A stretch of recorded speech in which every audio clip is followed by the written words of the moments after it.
Welcome to the halfway point in this year and the June Useletter. I received many comments from my George Carlin message last month, and I think it's great that there are people on this earth that still call a spade and say it as it is. So for this month I thought I'm going to share some original quotes with you and basically also say it as it is. I'm doing this to stimulate the philosophical in you and make you realize that everything in life is dependent on you and your attitude to everything around you. The first quote: if there is not enough time to do everything you want, become more concise and exceed all expectations. We are in June, halfway through the year. Where did your time go? Where did my time go? I often feel that there's not enough time to do everything in life. I'm sure you feel the same. So a few weeks back, I actually sat down and analyzed what the problem was and where my time was going to. So I wrote down everything I wanted to do, everything I hadn't done, and everything I still needed to do. Then I looked at this list and divided it into three categories labeled 1, 2, and 3. 1 meant this was priority stuff, 2 could wait, and 3 was not that important. Now, after discarding all the 3s and moving all my 1s to the top, I suddenly had more time and could focus on getting these things done properly rather than just rush through them. In fact, that's exactly how this quote came about. As suddenly I was doing more and better jobs of what needed to be done. Makes sense, huh? You see, I feel that we live in the world with too much information that we don't need. And sometimes we really have to sit down and ask ourselves this critical question: what is really important in my life? Today, I do and tackle the things that add value to my life. The rest I don't worry about. Hence, I now have fun doing them, and I do them better than ever before. The next comment: paradise can be found anywhere on this earth. Finding it is purely dependent on your psyche. If there's an important quote, then this is it. Where do you live? Are you happy in your country, your city, your town at this very moment? Do you know that when I look at the news, and believe me, I try not to, the entire world is screwed up. Hatred, violence, religious conflict, political insanity, corruption, poverty, all of this form part of the norm. Does this sound like where you live? Guess what?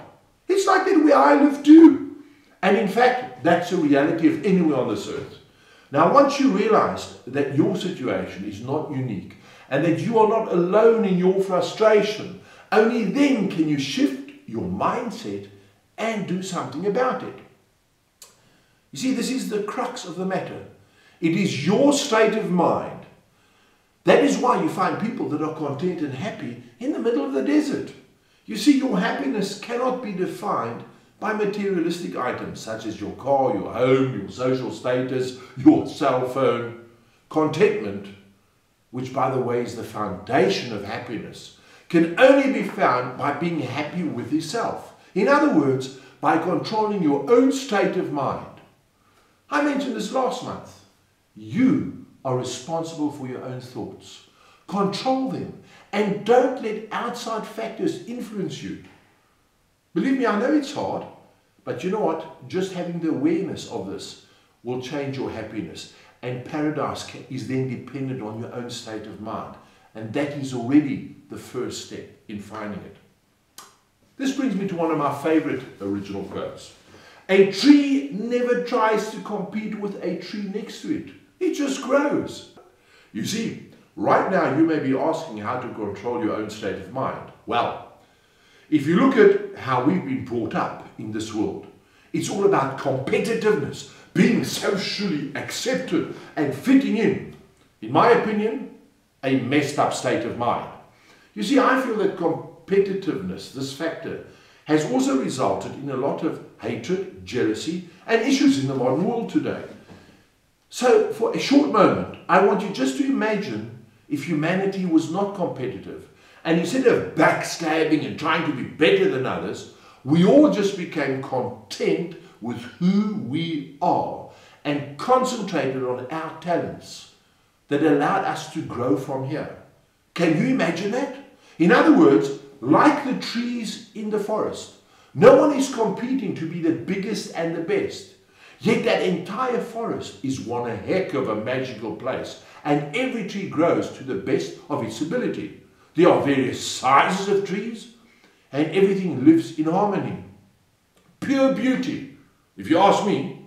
So imagine we just lived like that and decided to be who we are meant to be and flourish in what made us unique. In other words, do what you are passionate about and just grow as an individual rather than trying to compete and be like everyone else.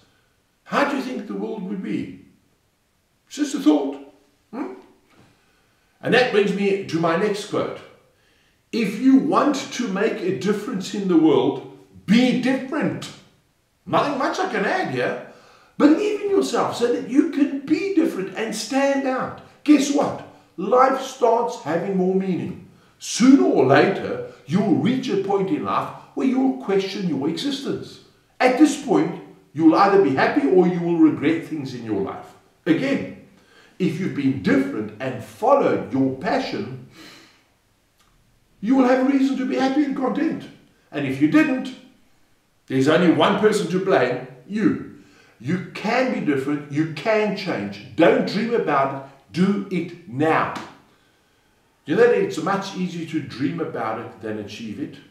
However, it's much more satisfying to achieve it than dream about it. What do you think of that quote? You see, this summarizes my message this month. Talking and dreaming about change won't achieve anything. You have to get up off your rear end and do something about it. There is no compromise or middle ground here. It's either you do something about it or you don't. And if you decide not to do anything about it, then you have no right to give judgment or complain. You see, the decision was entirely yours.